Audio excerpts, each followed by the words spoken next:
Hello everyone and welcome to Games, Comics and Crafts. In this video, I'm looking at Space Usagi, White Star Rising, Issue 1. Okay, so this is the latest in the Sega Jimbo series. Space Usagi this time again. This is White Star Rising, part 1 of 3. Um, so, I was originally going to pick this one up because I'd only just picked the Legends book up that's got all of the Space Usagi stuff in it and the Sensei, the War of the Worlds crossover thingy. Um, But then they said there's a special like bonus story in this one, and obviously this is going to be in colour, not in black and white.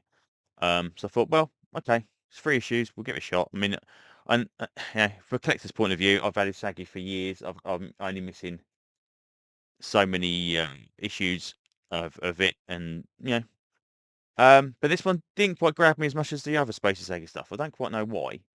But anyway, we first start off with this kind of the story of these kind of these giant space turtles that gobble up planets and pizza, people and all this kind of stuff going through, and they kill stuff, and then they basically realise that the only way they can be killed is if they're killed when they're really really tiny and they're killed by the monster, these little dragon thingies, and then it turns out that they effectively use the shell to build the space station we saw in the first version of Space Usagi. Um, and yeah, um, so they're still going about the codes that they stole last time. Um, she reckons she's got some powers coming on as well, which obviously seems to be some kind of sonic thing going on at the minute. We've got a space cyborg, which is again part of the ninja clan, and it's pretty cool. He comes in and does a load of stuff, and he's like, okay, and then he they capture him, they manage to gas him, they knock him out, and then he's rigged to explode, so they can't get any information from him, and they're trying to basically steal these information about these the login codes for the information they managed to get last time. Then we cut to this kind of desert world, which again is pretty cool. Again, it's very very kind of Star Warsy and stuff, and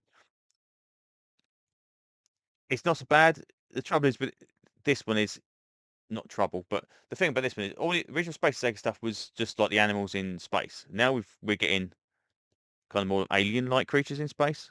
Um, but we do get Jen show up, or Space Jen, whatever you want to call him.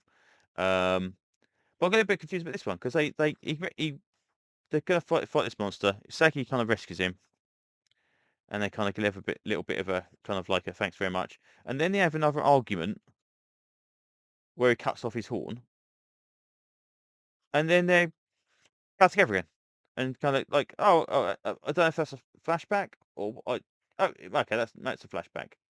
Okay, that makes more sense now. I was gonna say what. I can see now. So I couldn't figure out why the hell. I thought they'd literally having a fight in the dock, and I thought, well, that's weird. Um, but again, I kind of I just kind of glided through this one without taking it. I don't really know why, but I just think did not grab me as much as the other one. There's nothing fundamentally wrong with it. Um,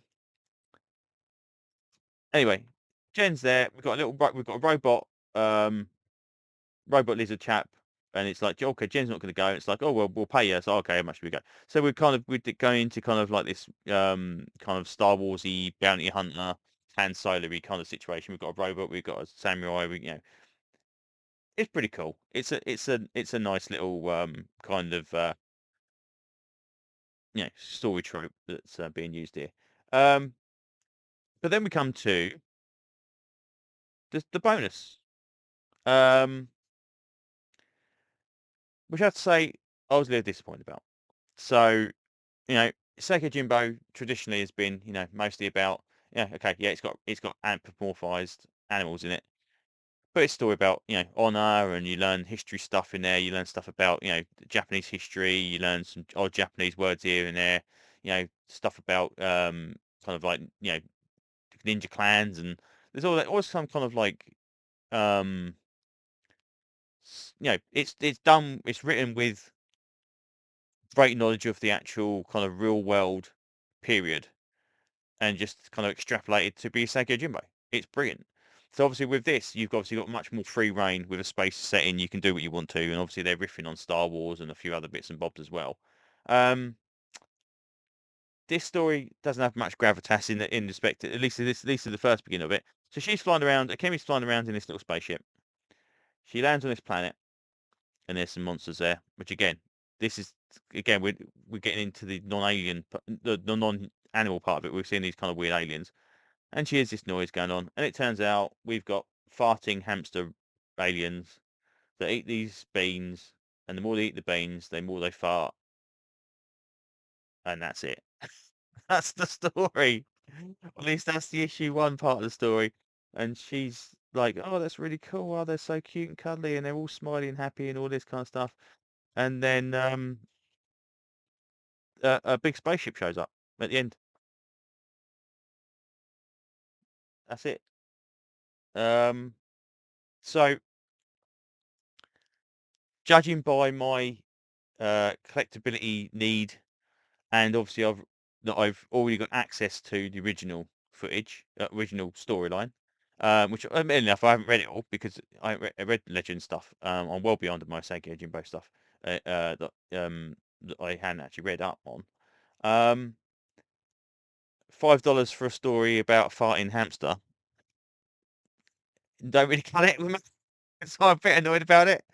But collectability wise, okay, that's fine.